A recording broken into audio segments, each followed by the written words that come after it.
Hello. It's a pleasure to be here. Thank you. So, back in 2011, I had the opportunity of traveling a lot. I got to circumnavigate the world by ship, and I got very close to dying in Ghana, near life experience. Later, I was diagnosed with Crohn's disease, but have come to full remission from that through an introduction to the law of attraction. About a year later of coming into remission through my research and whatnot, I was diagnosed with yet another conditional arthritis. And how do I better maintain alignment despite the face of physical pain? So at one point it was a roar, but through the practice of the law of attraction, it's become but a whisper that's not even there at times. I mean, it's been remarkable. Well, those are very powerful acknowledgments that you're making, and that's the key to it continuing to improve. That acknowledgement that what is not wanted is dissipating while what is wanted is coming more into the foreground, that's the process. And the fact that you've come this far, as we are even beginning this conversation, lets us know unequivocally that you will have easy success in all of this, you see. You bring forward something that is an important topic, and we haven't really touched on it much today or even yesterday, and yet it matters a lot in understanding about deliberate creation. What has come about because of attention to things, and what is so compelling to most of our physical friends, because all of your physical senses are translating it in a meaningful way. This is a vibrational universe that you translate through your eyes. That's why you see, and through your ears, that's why you hear, and nose and fingertips and taste buds. These are vibrational translators. And we know that's a strange thing to hear because you just are seeing, you're not thinking about you're translating, but you are. And so the things that are in your now reality are compelling because you're translating them through so many of your physical senses.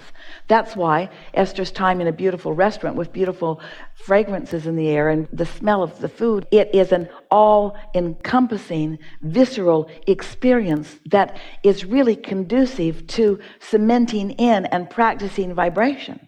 And so we get it. You want to be involved in your physical world, but you're often not selective enough sifters, or there's often something dramatic enough that is demanding your attention so you can't look away, that holds you in a holding pattern that is resistant in nature. And so it's logical that as that continues for a period of time, that you would be, without realizing it, pinching off your well-being, pinching off your well-being, pinching off your well-being. And you might not be aware of the negative emotions that you're having about it, or you might be in a position where even though you're aware of your negative emotions, you don't feel like you can do anything about them because I am where I am and I don't have a lot of choice in that. And so it gets bigger. We say, if you've got negative emotion, which means you're contrary in your thought from your inner being, don't worry about it. It will become more. Because law of attraction and momentum, which are really the same word, say that it must get bigger. But now you're on the other side of that. You already have done this remarkable job of finding a feeling apart from the condition. And that is the answer that we want to give to the question for those who have not come as far as you have and may not yet realize that there is light at the end of the tunnel. The answer to this question, how do I find improvement from a condition that is already underway, is you have to find a way of feeling an emotion apart from the physical sensation that you're feeling. It's sort of like this. Again, we're going to come back to money because it's an active vibration in this room and most. So I really want an extra $100,000 a year, or 2 or 3 or 4, or I want more and I want it soon. Well, it is unlikely that you're going to demand it from the ethers right here this red hot minute. But you can, in 5 or 10 minutes, conjure the feeling of prosperity within you. You can accomplish an emotional feeling of prosperity, even though you cannot accomplish the manifested experience of an extra $200,000 or $300,000 or $400,000 in your bank right now. You see what we're getting at? So as you accept that you can separate reality from feeling, that feeling does not have to be a byproduct of what is. In fact, if the emotion that you feel is always, as it usually is for most humans, a byproduct of what is, then what is doesn't change. Different faces, different places, but the same basic experience over and over again. You see what we're getting at? So to follow that up a little bit, after I had initially been diagnosed with Crohn's, I came into great health. I was able to really get it back, and I was just joyous and very happy and overwhelmed with life. It was almost a new life. It was a great new life that my eyes had been open to. But then, I don't know if there must have been something active in my vibration that called forth the next diagnosis. Well, it's not unusual, is it? It's that subject that has what is wanted on one end of the stick and what is not wanted on the other end of the stick. Anytime you've overcome something, what you've overcome is still sort of active in your vibration. So now that I'm at the precipice of overcoming the second hurdle, I pretty much have. Now, I don't want it to come back. By not relitigating it and by not speaking as if you've overcome it, by being in the improved now, not having come from the not improved then.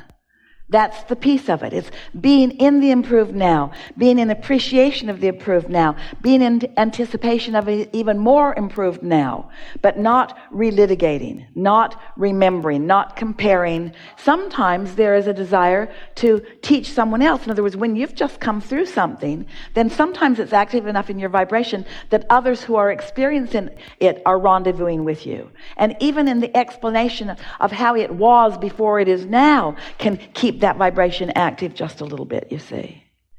It is natural. Say that better. It is common. It is unnatural in the scheme of who you are.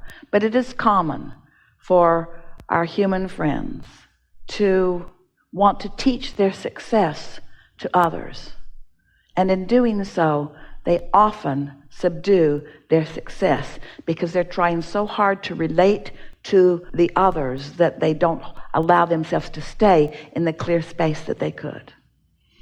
And the reason you do that is because you are so determined to serve. And we think it is a wonderful thing to be an uplifter, but you must serve your own alignment first. And as we were talking to our sweet mother just a moment ago, you want to focus on the playtime that is desired, not try to get someone to talk about something that's bothering them.